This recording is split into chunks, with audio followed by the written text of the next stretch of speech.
Welcome to the 10th chapter. ये दो हिस्सों में करूंगी मैं जरा स्क्रीन शेयर कर दूं। सो 10 चैप्टर काफी इंटरेस्टिंग है। पिछले बार 9 चैप्टर में जिस तरह मंगल के बारे में, मार्स के बारे में बताया था, इस चैप्टर में मैल्डिक के बारे में बताया गया है। और साथ में ये भी बताया गया है कि जिंदगी में लॉ ऑफ वन को कैसे उतारा जाए, उसके एक्सरसाइजेस भी दिए गए हैं। वो मैं सेकंड पार्ट में करूंगी क्योंकि थोड़ा लंबा है चैप्टर। तो राह शुरू करते हैं। हमेशा की तरह मैं आपको अनंत रचयिता के प्रेम और प्रकाश में आपका स्वागत करता हूँ। मैं अब बात करूंगा। ये हिंदी ठीक नहीं आ रही है, गूगल ने हिंदी का सत्यानाश कर दिया। पहला सवाल, मुझे लगता है कि हमारे लिए ये साफ हो जाएगा कि हम मैल्डेक से आत्माओं के ट्रांसफर के से ठीक पहले के समय में वापस जाएं।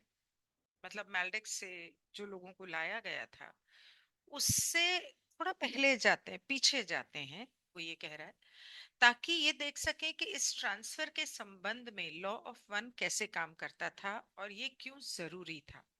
मतलब लॉ ऑफ वन का इससे क्या ताल्लुक है और इसके तहत जो भी हुआ वो क्यों जरूरी है। तो मैल्डेक या मैल्डेक के लोगों के साथ ऐसा क्या हुआ कि उन्हें अपना ग्रह खोना पड़ा। ये कितने समय पहले हुआ था। 9 चैप्टर में मैल्डेक की बात की थी। मैल्डेक मंगल की बात की थी। मुझे मैल्डेक तो याद नहीं आ रहा कि मैल्डेक के बारे में बात की होगी। ओके। तो रा कहते हैं मैल्डेक के लोगों की सभ्यता कुछ कुछ उस सामाजिक कॉम्प्लेक्स जैसी थी जिसे आप एटलांटिस के नाम से जानते हैं। अब एटलांटिस की बात होगी, जिसमें उन्होंने बहुत सारी टेक्नोलॉजिकल जानकारी हासिल की और अपने क्षेत्र को बचाने की परवाह किए बिना उसका इस्तेमाल किया। तो उन लोगों ने टेक्नोलॉजिकली काफी आगे बढ़ गए थे और बहुत सारी जानकारी हासिल की, लेकिन उसे इस्तेमाल करते वक्त उन्हें ये ध्यान में नहीं रहा कि हम अपने ग्रह को या अपनी जगह को कहीं खराब ना कर दें। जैसे आजकल हार्प का इस्तेमाल हो रहा है और वो धरती का नाश मार रहा है, लेकिन किसी को इसकी पड़ी नहीं है। नीट के पेपर की ज्यादा पड़ी हुई है, पॉलिटिक्स की ज्यादा पड़ी हुई है, हार्प की कोई बात नहीं कर रहा। किए बिना उसका इस्तेमाल किया, ज्यादातर हद तक सोच, आइडिया और कामों के कॉम्प्लेक्स को फॉलो करते हुए, जिसे आप अपनी तकनीकी नेगेटिव पोलैरिटी या खुद की सेवा से जोड़ सकते हैं। और उनके जो मैल्टेक के लोगों के टेक्नोलॉजिकल एडवांसमेंट के दौरान उनकी जो सोच थी वो खुदगर्जी वाली हो गई थी। ईगो ज्यादा, घमंड ज्यादा, गुस्सा ज्यादा। लेकिन ज्यादातर ये एक सच्चे विश्वास सोच के ढांचे में छिपा हुआ था, जो इस गोले के मन शरीर के कॉम्प्लेक्स की सोच को पॉजिटिव और दूसरों की सोच दूसरों की सेवा करने वाला लगता था। जिस तबाही के उनके बायोस्फीयर को तबाह कर दिया, जिस तबाही ने उनके बायोस्फीयर को तबाह कर दिया और उसे तोड़ दिया, वो उसी चीज का नतीजा था जिसे आप युद्ध कहते हैं। तो कहते हैं कि साइंस, जिसका आजकल लोग बहुत जिक्र करते हैं, जब भी मेरा पॉडकास्ट देखते हैं तो कहते हैं इसको स्कूल में पढ़ना चाहिए था, इसने साइंस नहीं पढ़ी है। लेकिन इसी साइंस के चलते, साइंस की सोच को चलते, इन्हें लगा कि ये दूसरों की सेवा कर रहे हैं और इस दौरान इन्होंने अपने ग्रह के टुकड़े टुकड़े कर दिए आपस में जंग करके, साइंस की वजह से। और इनकी सोच ऐसी हो गई थी। और मैंने एक वीडियो देखा था जिसमें बताया गया था, डॉलरस कैनन ऐसा कहती है, ऐसा उस वीडियो में कहा कि डॉलरस कैनन कहती है कि इस पूरे ब्रह्मांड में सिर्फ एक धरती है जिसकी आत्मा है, जिसका अस्तित्व है, जो जागृत है। बाकी जो ग्रह हैं उनमें नहीं है, ऐसा वो वीडियो में कहा जाता था। लेकिन ये मुझे लॉ ऑफ वन से थोड़ा जुड़ा हुआ नहीं लगा। मुझे नहीं लगता कि ये, पता नहीं ये सच है नहीं है। तो यहाँ पर भी मैंने ये बात क्यों उठाई, क्योंकि यहाँ पर भी वो कहते हैं perception of the mind body complex of the sphere, मतलब कि मैल्डेक के ग्रह का मन और शरीर, आत्मा कहाँ है, आत्मा के बारे में यहाँ नहीं लिखा है। इसका मतलब उस ग्रह में आत्मा नहीं थी। तो उनको ऐसा लग रहा था कि हम इस ग्रह के लिए सकारात्मक काम कर रहे हैं, दूसरों की सेवा कर रहे हैं, लेकिन उन्होंने आपस में युद्ध करते हुए इस ग्रह के टुकड़े कर दिए। ये बढ़ोतरी उस टेक्नोलॉजी की सबसे बड़ी हद तक की गई। और यहाँ पे थोड़ी इससे पहले उसने ये भी कहा था कि मैल्डक के साथ एग्जैक्टली वही हुआ जो आपके धरती के ऊपर एटलांटिस के साथ हुआ था। तो जाहिर सी बात है कि एटलांटिस में भी यही हुआ होगा, शायद आगे बताया होगा, पढ़ते हैं। ये बढ़ोतरी उस टेक्नोलॉजी की सबसे बड़ी हद तक की गई। ये बढ़ोतरी उस टेक्नोलॉजी की सबसे बड़ी हद तक की गई जो इस सोशल कॉम्प्लेक्स के पास उस समय के स्पेस टाइम प्रेजेंट में थी। ये टेक्नोलॉजी इतनी बढ़ा दी उन लोगों ने उस समय में, उनके ग्रह पर जो present had its disposable the system present of the then time, उस समय उनके पास जो थी वो इतनी ज्यादा टेक्नोलॉजिकली एडवांस्ड हो गए थे, सब मतलब बहुत ज्यादा जितना वो हो सकते थे उस समय और काल के हिसाब से। ये समय लगभग 5 मतलब 705,000 साल पहले था। अब यहाँ पर बताया गया है कि 705,000 साल पहले, लेकिन कल मैंने एक वीडियो देखा था, एक आर्टिकल पढ़ा था जिसमें यह बताया गया था कि 5 करोड़ साल पहले ऐसा हुआ था, मतलब 5 हजार हजार ऐसा करके कुछ लिखा था। तो 5 करोड़ ही होता है ना वो, नहीं 500,000 होता है वो करोड़ होता है, राइट? नहीं, हाँ, 5 हजार हजार जो होता है वो करोड़ होता है। ये हजार और लाखों में मुझे कुछ समझ में नहीं आती। तो 5 0 0 0 0 0 0 ऐसा उसमें बताया गया था। कितना सच है क्या है पता नहीं, पर उसमें कहते हैं कि रिमोट व्यूइंग करके किसी साइंटिस्ट ने ये पता लगाया था। अब रा जो बोल रहे हैं उससे ज्यादा तो वो लोग नहीं जानते होंगे। एक चीज उसके अंदर ये भी बताई थी, मैंने रा वाले ग्रुप में शेयर किया था। एक चीज उसमें ये भी बताई थी कि मैल्डेक के अलावा 2 और ग्रह थे। मंगल जो था, वाई फाइल्स करके एक चैनल है यूट्यूब पे, उसने इस बारे में बहुत बात की है। और उसने भी ये कहा, और कहीं और पर भी ये था, कि मैल्डेक जो है वो असल में ग्रह था, और मंगल जो है वो मैल्डेक का चांद था, चंद्रमा था, मून था। और मैल्डेक तबाह हो गया और उसकी जगह पर मंगल रह गया। लेकिन अगर ऐसा होता, मुझे ये बात सही नहीं लगती, इसलिए क्योंकि अगर ऐसा होता तो मंगल मैल्डेक के ऑर्बिट में घूम रहा होता, उन एस्ट्रॉइड्स के टुकड़ों के साथ, न कि उसका सूर्य के आसपास अलग से ऑर्बिट होता, अगर वो है ऐसा तो I am not sure. But एक चीज का ध्यान रखने की जरूरत है कि आज सोशल मीडिया पे आपको इतनी जानकारी मिलेगी, इतनी ज्यादा जानकारी मिलेगी हर सब्जेक्ट के बारे में, लेकिन उसके अंदर से कौन सी बात सही है और कौन सी नहीं है, इसको समझने के लिए आपको अपने दिमाग का इस्तेमाल करना है, अपनी फ्री विल का इस्तेमाल करना है, लॉ ऑफ वन में सिखाई गई बातों का इस्तेमाल करना है। जब आप उस ढंग से सोचेंगे तब आपको समझ में आएगा सही क्या है गलत क्या है। क्योंकि रा तो झूठ बोलेंगे नहीं, और रा को से ज्यादा तो इन लोगों को नहीं पता होगा। तो रा यहाँ कहते हैं 705,000 साल पहले का था। इस ग्रह पर साइकिल बहुत बहुत पहले शुरू हो गए थे, मतलब तीसरी घनत्वता का साइकिल बहुत पहले शुरू हो गए थे, क्योंकि आपके सोलर सिस्टम के स्पेस टाइम कॉन्टिन्यूम में पहले के पॉइंट पर फर्स्ट डायमेंशनल जीवन रूपों को सपोर्ट करने की इसकी रिलेटिव क्षमता थी। ये इंग्लिश को हिंदी में क्यों बोल रहा है, रिलेटिव क्षमता थी? first dimensional. Google, you've gone mad. The cycles had begun much earlier upon, मतलब तीसरी घनत्वता के साइकिल, पहली का, दूसरी का, ये जो साइकिल थे वो मैल्डिक के ऊपर बहुत पहले शुरू हो गए थे, क्योंकि इस ग्रह की के वातावरण में ये क्षमता थी कि वो इसे संभाल सके, और यहाँ पर वो फर्स्ट सेकंड डायमेंशंस वगैरह मतलब पनप सके। और दीज एंटिटीज, ये एंटिटीज इस घटना से इतनी ट्रॉमा में थी कि वे डर की एक सोशल कॉम्प्लेक्स गांठ या उलझन में थी।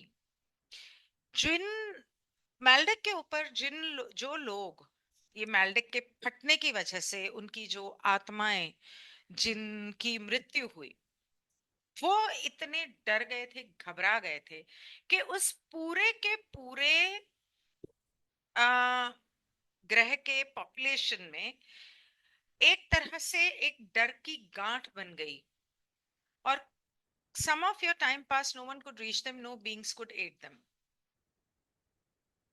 अब ये मरने के बाद हुआ या नहीं, यहाँ तो नहीं लिखा है मरने के बाद, पर ये जो कुछ भी हो रहा था उसकी वजह से इन लोगों के अंदर एक मन में एक डर की गांठ बन गई थी, और काफी समय तक कोई उन तक पहुंच नहीं पा रहा था, उनकी मदद नहीं कर पा रहा था, क्योंकि डिवाइन बीइंग्स आपकी फ्री विल का इन्फ्रिंजमेंट तो करेंगे नहीं।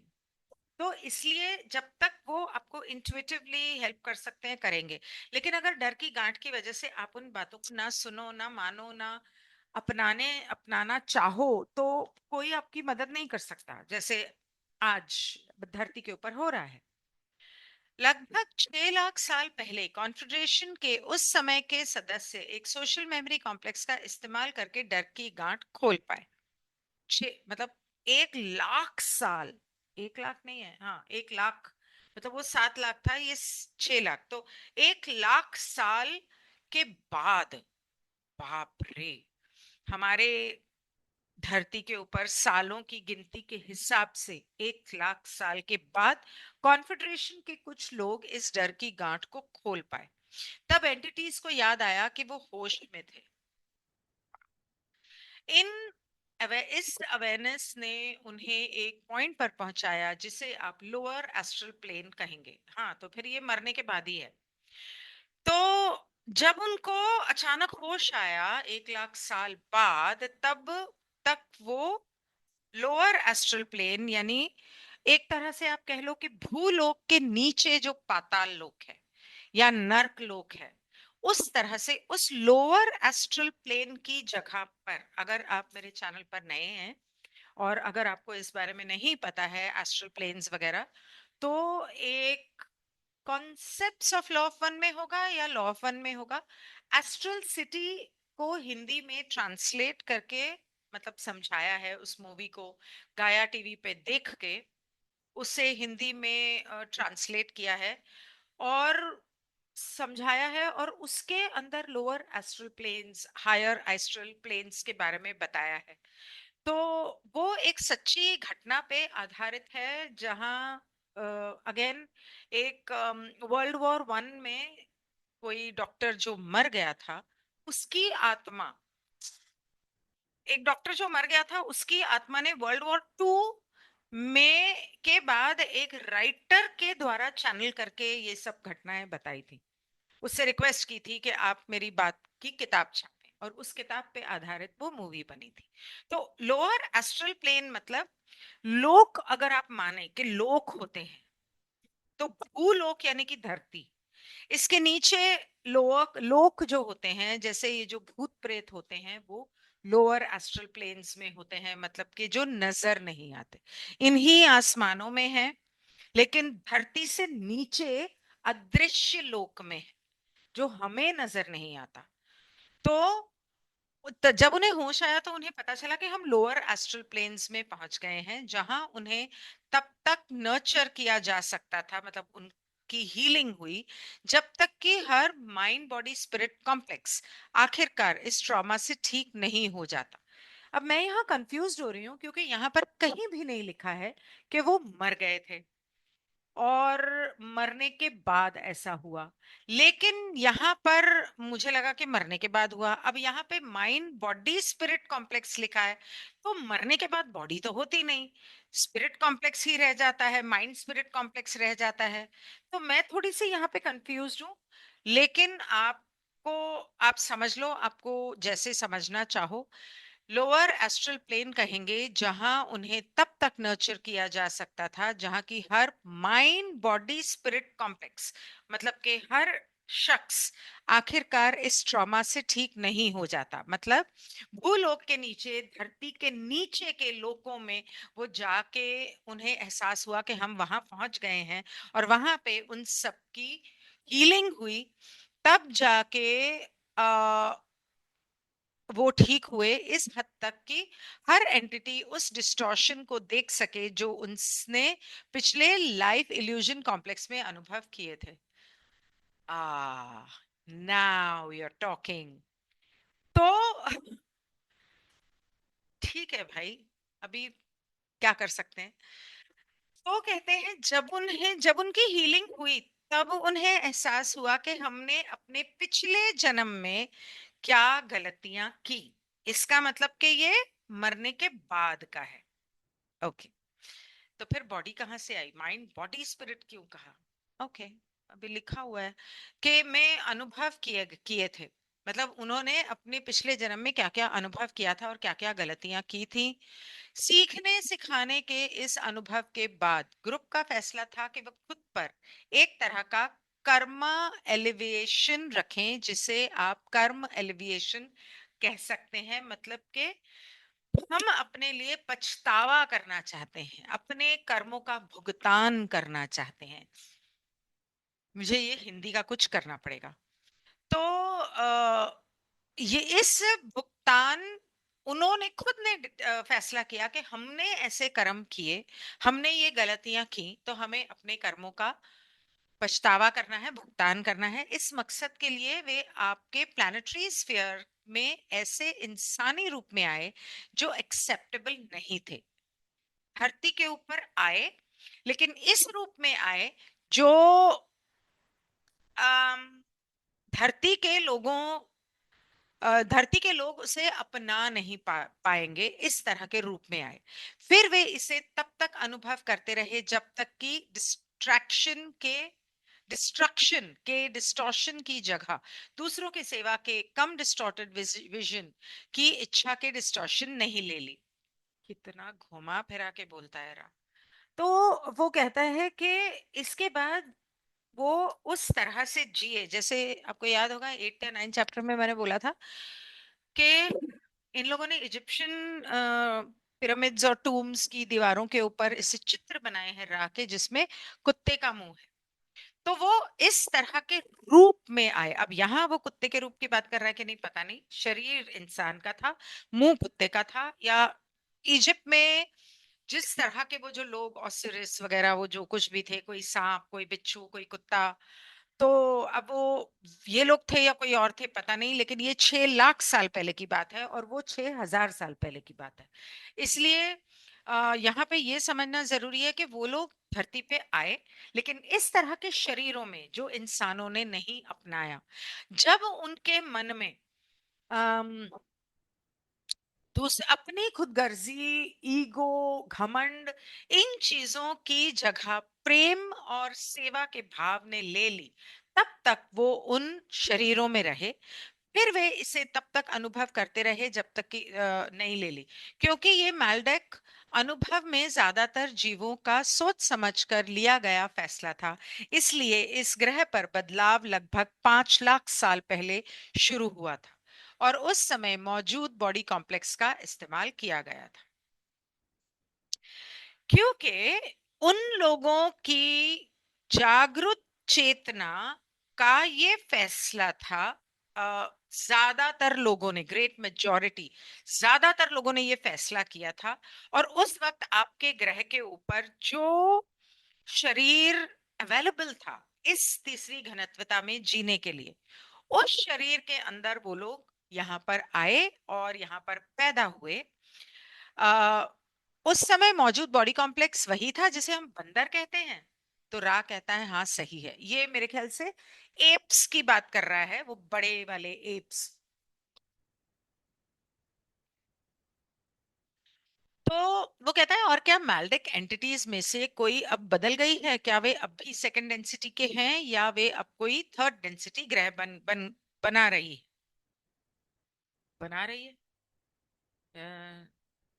Are they now still second, are they forming some, अच्छा, are they forming some third density planet now, one second, are they forming planet, कौन सा क्वेश्चन है ये, 10.3।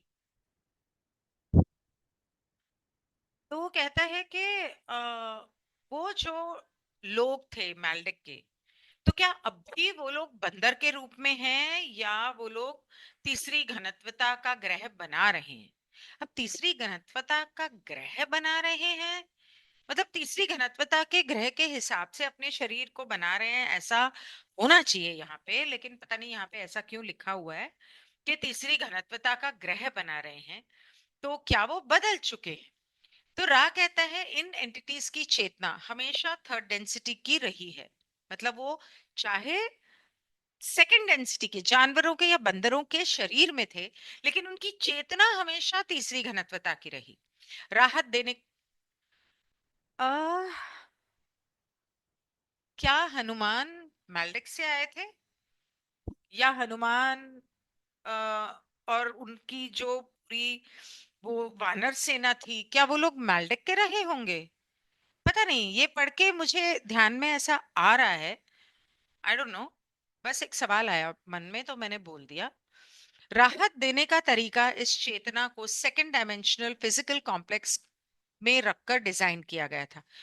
राहत देने का मतलब वो ये कह रहे हैं कि उनको जो अपने कर्मों का भुगतान करना था उसको ध्यान में रखते हुए, क्योंकि ये ग्रह तब दूसरे घनत्वता में था और तीसरी घनत्वता में नहीं आया था, इसलिए उनको उस समय उस तरह का शरीर दिया गया था, कॉम्प्लेक्स में रखकर डिजाइन किया। तो जो माइंड कॉम्प्लेक्स की थर्ड डेंसिटी की गड़बड़ियों के काम करने के लिए सही हद तक निपुण या मैनिपुलेटिव नहीं हो सकते, मतलब कि चाहे उनका दिमाग तीसरी घनत्वता का है लेकिन शरीर सेकंड डेंसिटी का इस तरह से इसलिए दिया गया कि फिर वो कहीं ऐसी कोई गड़बड़ ना कर बैठे जो उन्होंने मैल्डेक पे की, उनका दिमाग कहीं गलत ना चले। तो डॉन पूछता है अच्छा क्या इनमें से कोई कोई भी अब आगे बढ़ गया है, क्या हम कहें कि 75,000 साल के साइकिल के आखिर में ग्रेजुएशन किया है या सेकंड डेंसिटी बॉडी से थर्ड डेंसिटी टाइप बॉडी में चला गया। तो उन लोगों में से मैल्डेक के जो लोग थे, क्या उनमें से कोई दूसरी घनत्वता से आध्यात्मिक उन्नति करके तीसरी घनत्वता के शरीर में आ चुका है, आया है क्या, वो ये पूछ रहा है। बॉडी में चला गया है। तो रा कहता है इनमें से एक कई एंटिटीज जिसे आप कर्म कहते हैं उसके जमाव को हटाने में कामयाब रहे, मतलब कि अपने कर्मों का पछतावा और उस अपराध बोध को अपने मन से निकालने में कामयाब रहे, इस तरह वे थर्ड डेंसिटी बॉडी के अंदर थर्ड डेंसिटी साइकिल को स्वीकार करने में कामयाब रहे, मतलब कि वो तीसरी घनत्वता में आध्यात्मिक उन्नति करके आ पाए। काफी सारे लोग इस तरह सफल होने वाले ज्यादातर जीव अगले साइकिल के लिए सृष्टि में कहीं और थर्ड डेंसिटी में अवतरित हुए हैं, मतलब बहुत सारे इनमें से लोग जिन्होंने ये कर लिया वो किसी और तीसरी घनत्वता के ग्रह पर आ, अपनी आध्यात्मिक उन्नति के हेतु गए हैं। जैसे ही वह थर्ड डेंसिटी तक पहुंचा, इनमें से कुछ एंटिटीज थर्ड डेंसिटी रूप में इस गोले के वाइब्रेशन में शामिल हो पाए। Um, so there was 16 third density. As the planet reached some of these entities became able to join the तो वो गए किसी और ग्रह पे, क्योंकि वो 5 लाख साल पहले था और ये ग्रह सिर्फ 75,000 साल पहले तीसरी घनत्वता में आया।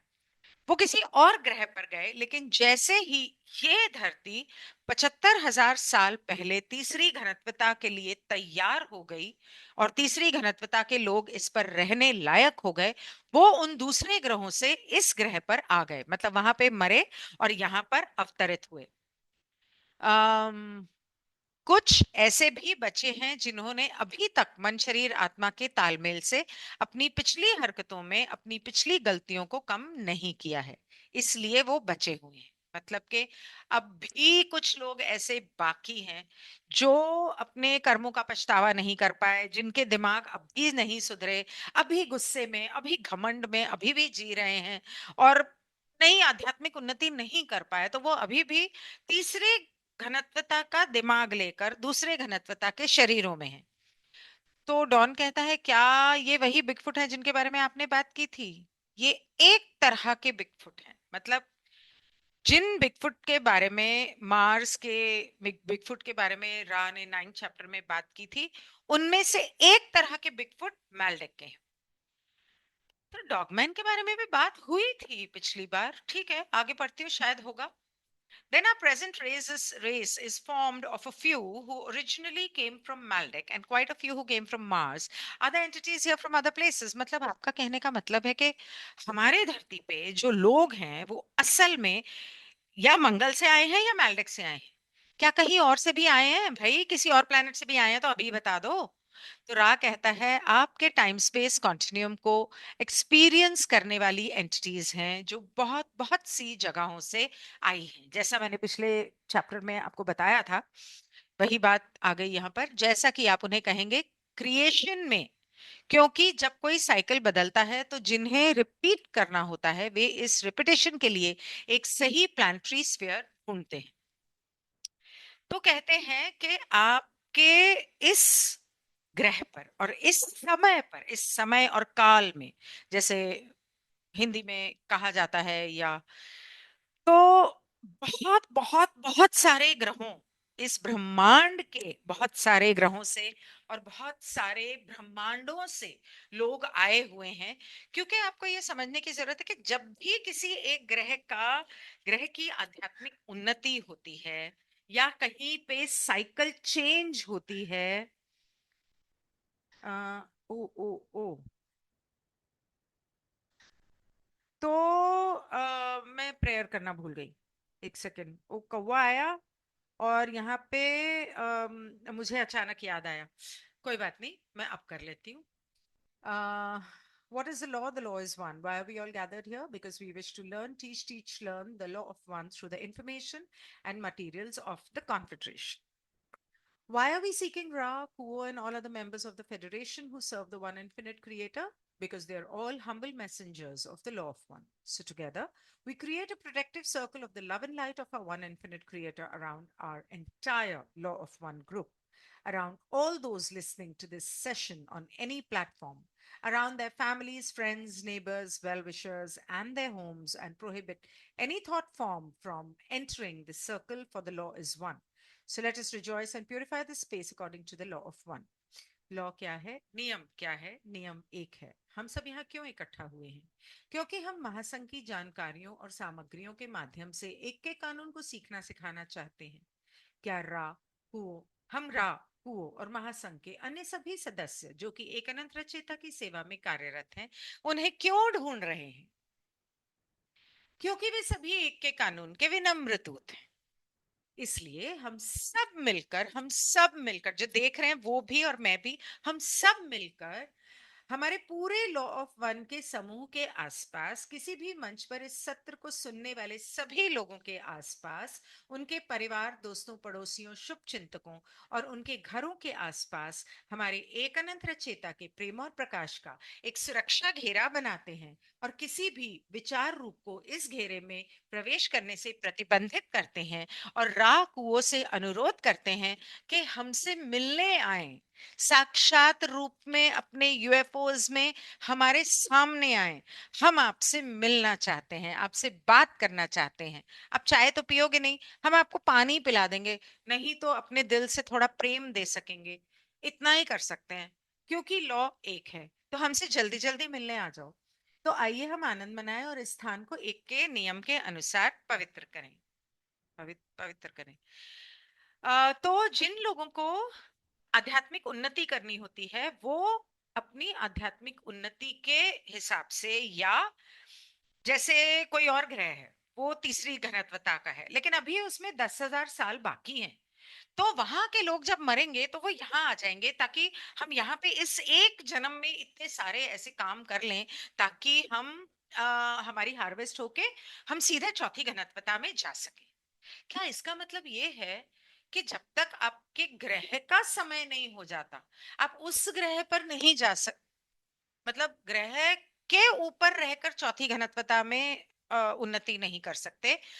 चौथी घनत्वता में उन्नति करने के लिए आपको उस ग्रह पर जाने की जरूरत है जो चौथी घनत्वता में जा रहा है ताकि आप वहां पर रह सको। करेक्ट। ओके, ये समझ में आया अब। आ, इस तरह आपके कई टीच लर्नर्स की मदद से भी ओरिएंटेशन को यूनिफाई करना मुश्किल रहा है। एक second. It is somewhat unusual for planetary to contain those from many many various loci. कहते आम तौर पे एक ग्रह पर अलग अलग ग्रहों से कोई नहीं आता, ये बहुत कम होता है। लेकिन ये इसी से बहुत कुछ पता चलता है कि you are experience occurrence within large number. तो आपके इस ग्रह पर जहां आप लोग इस तीसरी थर्ड डायमेंशनल जिंदगी का अनुभव ले रहे हैं, जो यहाँ पे उसने कहा अम, आप देखिए आप बड़ी संख्या में उन लोगों के साथ थर्ड डायमेंशनल घटना का अनुभव कर रहे हैं जिन्हें साइकिल को रिपीट करना होगा। मतलब आपको रिपीट नहीं करना होगा, आप थर्ड डायमेंशनल का ये अनुभव। अब यहाँ पर उसने डेंसिटी ना बोल के डायमेंशनल क्यों बोला मुझे नहीं पता, लेकिन आप यहाँ पर रिपीट नहीं करने वाले, लेकिन उन लोगों के साथ आप हो जो रिपीट करने वाले। मतलब वो यहाँ पे बहुत सारे धरती के ऊपर ऐसे लोग हैं जो अपनी तीसरी घनत्वता का ये अनुभव रिपीट करेंगे, शायद इस धरती पे या शायद किसी और पे, ये तो नहीं लिखा। रिपीट द साइकिल, मतलब वो पूरा 75,000 साल का साइकिल ही रिपीट करने वाले हैं। अरे माँ। The orientation thus have been difficult to unify even with the aid of many of your teachers। आपके तरह बहुत सारे लोग यहाँ पर इनको सिखाने आए। जीसस आया, मोहम्मद आया, बुद्धा आया, स्वामी विवेकानंद होंगे या वो और कितने सारे साईं बाबा, कितने सारे गुरु आए हैं। गुरु नानक देव जी, निरंकारी मिशन, कितने सारे लोग आए हैं, समझाते रहे हैं, समझ में ही नहीं आता। तो फिर ये तो अपनी साइकिल पूरी रिपीट करेंगे। Been to unify even with the aid of many of, तो आप सभी लोगों को लॉ ऑफ वन सिखाने में और आपको एक करने में बहुत मुश्किल हुई है सभी टीचर्स को जो यहाँ पर आए हैं। तो डॉन कहता है जब मैल्डेक तबाह हुआ था तो क्या मैल्डेक के सभी लोगों को प्रॉब्लम थी या कुछ इतने एडवांस थे कि दूसरे प्लैनेट्स पर ट्रांसफर हो गए। तो रा कहता है ग्रहों के खत्म होने की घटना में कोई नहीं बच पाया। मतलब जब ग्रह फट गया तो कैसे कोई बचेगा, कोई भी नहीं बच पाया, क्योंकि ये एक ऐसी कार्यवाही है जो ग्रहों के कॉम्प्लेक्स के सोशल कॉम्प्लेक्स से जुड़ी है। कोई भी इस उलझन या उलझन से नहीं बच पाया। ये एक ऐसी कार्रवाई है। For this an action which rebounds downs to the social complex of the planetary complex, none escape the knot or try. Basically जब वो फटा, जब ग्रह फट जाएगा, आप सोचो ना, जब भूचाल आता है तो उस जगह पर जहां आया सभी को नुकसान पहुंचता है। इसी तरह जब पूरा ग्रह ही फट गया और वो भी बीच में से, तो कैसे कोई बच सकता है। कोई ऐसे हवा में फ्लोट तो नहीं करेगा कि हाँ मैं बच गया। ग्रह तो चाहिए उनको जीने के लिए, तो सारे ही मर गए। और जब मर गए तो उनकी आत्मा के अंदर वो डर की गांठ लग गई, और जब वो गांठ लग गई तो 1 लाख साल तक वो उसमें ऐसे ट्रांस स्टेट में रहे, और फिर 1 लाख साल तक कोई उन तक पहुंच पाया, कोई कॉन्फेडरेशन का हिस्सा, और वो किसी तरह उन्हें उस ट्रांस से बाहर निकाला, तो उन्हें रियलाइज किया है मतलब मैं तो भूत प्रेत बन गया हूँ, मैं कहाँ हूँ, मैं कौन हूँ। और फिर उन्होंने बोला अरे हमने क्या कर लिया, हे भगवान, हमें तो अपना पश्चाताप करने की जरूरत है, वगैरह वगैरह, ऑल दैट। तो तो कोई भी नहीं बच पाया, सब उस डर की गांठ में फंस गए थे। तो डॉन कहता है क्या इस समय पृथ्वी पर ऐसा होने का कोई खतरा है? ना रे भाई, ऐसा सोच भी मत। तो रा कहता है हमें लगता है कि आपके ग्रहों के मन शरीर आत्मा कॉम्प्लेक्स के तथाकथित भविष्य का ये मूल्यांकन शायद नुकसान न पहुंचाने वाला हो। लेस देन हार्मलेस, मतलब नहीं, आपके ग्रह के ऊपर हम देखते हैं ना, तो कि नहीं, ऐसा तो कुछ भी नहीं होने वाला है। हम कहते हैं कि टेक्नोलॉजी के ऐसे विकास और ऐसे इस्तेमाल के लिए सिर्फ मन की स्थितियां ही मौजूद हैं।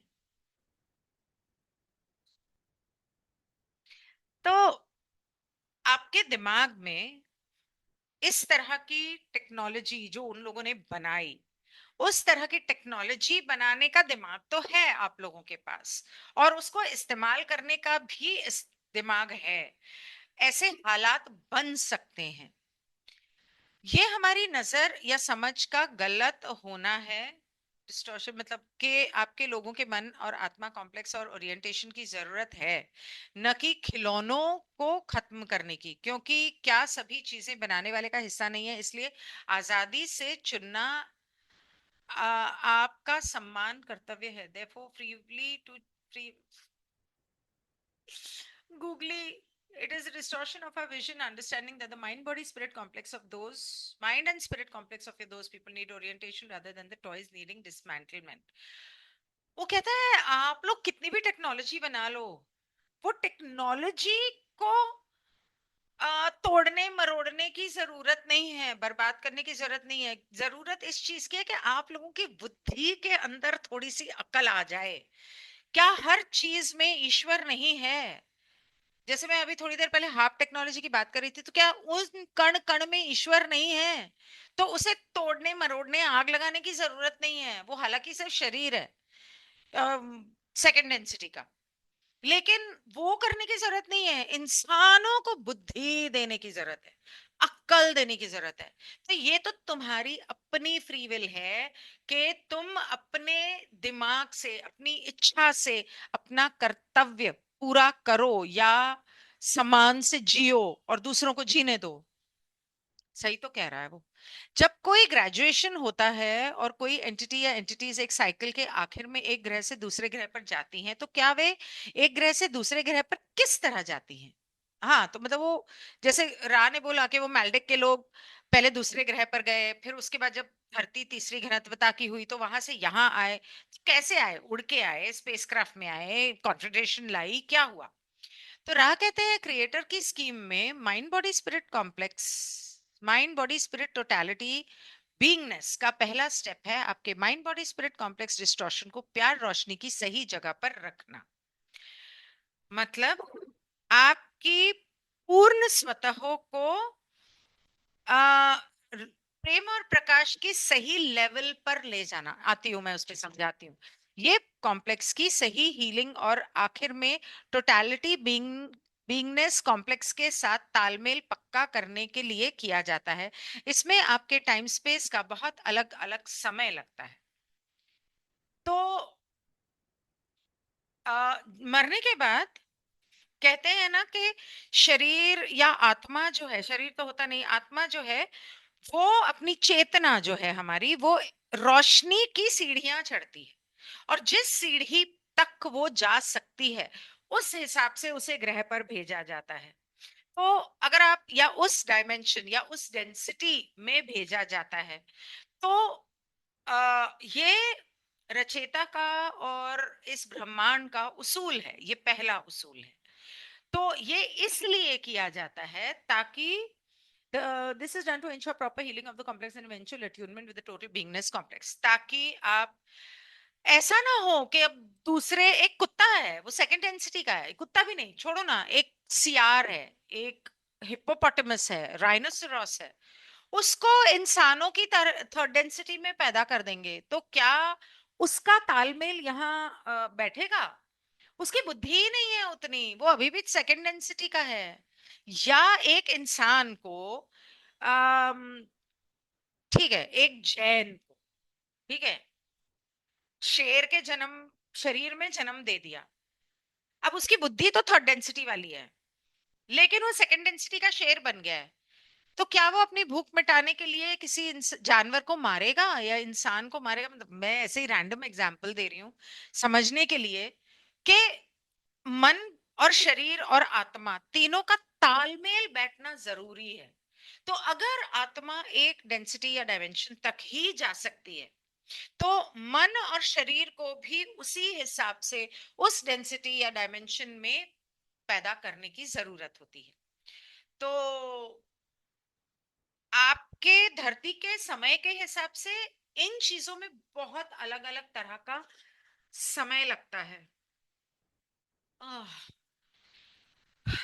ये पूरा होने के बाद साइकिल का एक्सपीरियंस घुल जाता है और फिल्टर हो जाता है, जब तक कि सिर्फ डिस्टॉर्शन का अपने pure, forget it. After this is accomplished, the experience of the cycle is dissolved and filtered only till the distillation of distortions in its pure form. एक मिनट में यहाँ हिंदी में क्यों ना पढूं?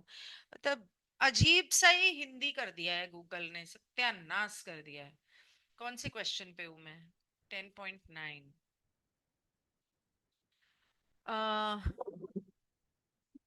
काफी अलग अलग होती है। ये पूरा होने के बाद उस चक्र के अनुभवों को घोलकर छाना जाता है, घोलकर छाना जाता है, जब तक कि विकृतियां या अनुभव अपने शुद्ध रूप ना रह जाएं। इस समय कटाई करा चुकी मन शरीर आत्मा संपूर्णता अस्तित्व अपने अस्तित्व की घनत्वता के आवश्यकताओं का मूल्यांकन करती है और इस चक्र को दोहराने या अगले चक्र में आगे बढ़ने के लिए अधिक उचित नए वातावरण का चुनाव करती है। ये कटाई का वह तरीका है जिसकी कई लोग रक्षा करते हैं और जिस पर उनके द्वारा नजर रखी जाती है। अब ये तो मैंने पढ़ तो दिया, पर मुझे यहाँ पढ़ना पड़ेगा क्योंकि मुझे समझ में कुछ भी नहीं आया। After this is accomplish the experience of this, Hindi में था इसलिए, after this is accomplished, the experience of the cycle is dissolved and filtered until only the distillation of distortion in its pure form remains. मतलब कि आपके धरती के समय के हिसाब से उसमें बहुत समय लगता है, लेकिन अलग अलग तरह से जो उनके पूरे साइकिल में उनके अनुभव रहे होंगे उसके हिसाब से, मतलब उन्होंने कहाँ सर्विस टू सेल्फ किया, कहाँ सर्विस टू अदर्स किया, उनकी सोच क्या है, उनका ऑरा कितना स्ट्रांग है, उनकी जो भी उनका क्राउन चक्र कितना, वो कितना आध्यात्मिक उन्नति कर पाए हैं, इन सब चीजों को ध्यान में रखते हुए छांटा जाता है उसे, और जो शुद्ध रह जाता है उसको ध्यान में रखा जाता है, और तब पूर्ण तरह से उस इकाई की हार्वेस्ट होती है और चुना जाता है कि उसे कहाँ भेजा जाए। क्या उसे एक इस साइकिल को रिपीट करने के लिए नए वातावरण में भेजना है या नए साइकिल में भेजना, अगले साइकिल में भेजना है, या कौन सी घनत्वता कौन से डायमेंशन में भेजना है। इस तरह से जो गार्डियंस हैं, जो हम लोग सब कॉन्फेडरेशन हैं, हम लोग इस तरह से देखते हैं, सुरक्षा करते हैं आप लोगों की, कि आप लोग क्या कर रहे हो क्या नहीं कर रहे हो। तो वो जो हिसाब किताब कहते हैं ना, कि हर एक इंसान का हर कर्म का हिसाब किताब रखा जाता है, यही बोल रहा है वो, कि हम लोग हिसाब किताब रखते हैं, मतलब जो भी रखता है पर रखते हैं। जब एंटिटी को एक प्लैनेट से दूसरे प्लैनेट पर ले जाया जाता है, तो क्या वो सोच में या किसी व्हीकल में लिया जाए, मतलब भूत उनकी आत्मा लेके जाते हैं, या उसको किसी यान में लेकर जाते हैं? तो रा कहता है mind mind body spirit mind body spirit totality beingness creator के साथ एक है। मतलब हर शख्स ईश्वर का एक अंश है, उसके साथ एक है हमेशा। कोई टाइम स्पेस डिस्टॉर्शन नहीं है, ना कोई टाइम है, ना कोई समय है। हर वक्त ईश्वर के साथ एक है। तो हम इस धरती के ऊपर, इस कलयुग में, इस साइकिल के एंड में, हम तो ईश्वर हैं। हम तो अभी भी ईश्वर हैं। तो ईश्वर से मिलना किसको कहते हैं, निर्वाण और मुक्ति किसको कहते हैं? वो तो फिर कभी होता ही नहीं है।